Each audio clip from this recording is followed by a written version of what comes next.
No mercado financeiro, não faltou gestor suavizando o que representaria a volta do ladrão à cena do crime, como disse Alckmin. O Lula moderado, mais ao centro e até com responsabilidade fiscal, foi uma invenção da velha imprensa e vários analistas do mercado desejaram acreditar nessa farsa.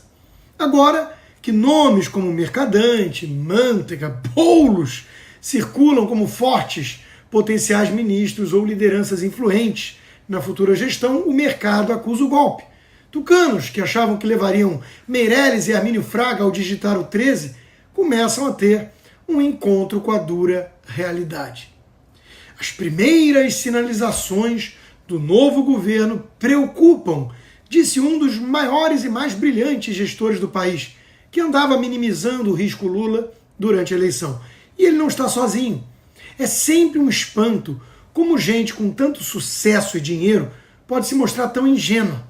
Nunca vou esquecer de um ex-CEO de um banco grande conversando comigo sobre a falácia da Dilma como boa gestora, na qual ele tinha acreditado lendo o Globo.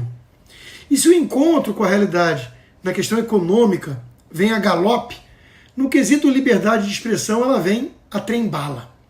Não faltam isentões que tiveram vergonha de assumir o voto em Bolsonaro, tendo de encarar a triste notícia de que o Brasil já mergulhou numa ditadura antes mesmo de o ladrão voltar à cena do crime, como diria Geraldo Alckmin, sempre entre aspas.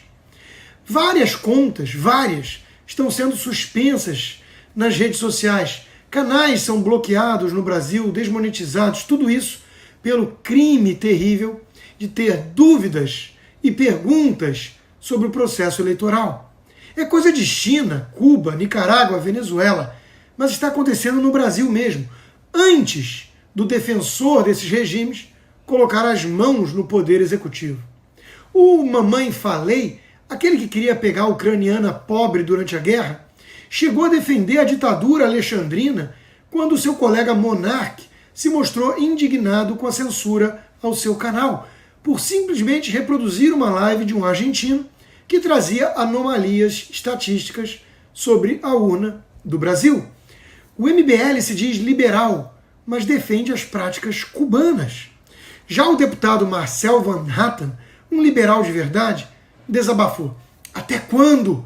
Há anos o parlamento vem sendo humilhado por decisões monocráticas e inconstitucionais de outros poderes. Agora, parlamentares e cidadãos brasileiros estão sendo censurados, mas a Câmara nada faz. Estamos de joelhos diante de outros poderes e isso é vergonhoso.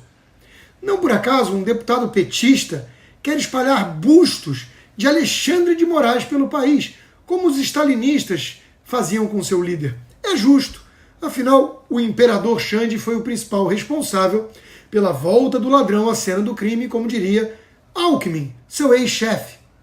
Tudo bem, muito escancarado pelo viés, mas devemos fingir que as instituições funcionam de maneira perfeitamente republicana em nosso país, pois duvidar disso pode render censura ou até prisão, não é mesmo? A boa notícia é que nos Estados Unidos, onde também vimos eleições suspeitas contra Trump, os republicanos começam a virar o jogo nas eleições de midterm, do meio turno. Ainda falta apurar alguns votos, pois os americanos não são tão velozes quanto o TSE, em que pese eles terem mandado o homem à lua ainda na década de 60. Mas os republicanos devem mesmo controlar pelo menos a Câmara e talvez o Senado. Com uma apertada maioria, é verdade. O fator de decepção ficou por conta do voto jovem. Jovens universitários são os principais alvos da doutrinação ideológica esquerdista, representam o grosso desse movimento woke. Falta experiência na vida, boleto para pagar, maturidade. Mas com o tempo, eles devem acordar dessa lavagem cerebral e se dar conta de que a esquerda é um grande engodo.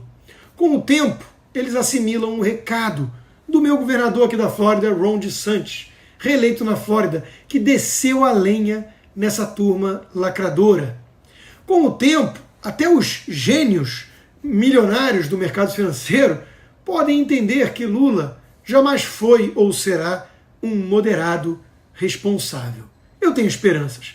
A esperança, afinal, é a última que morre.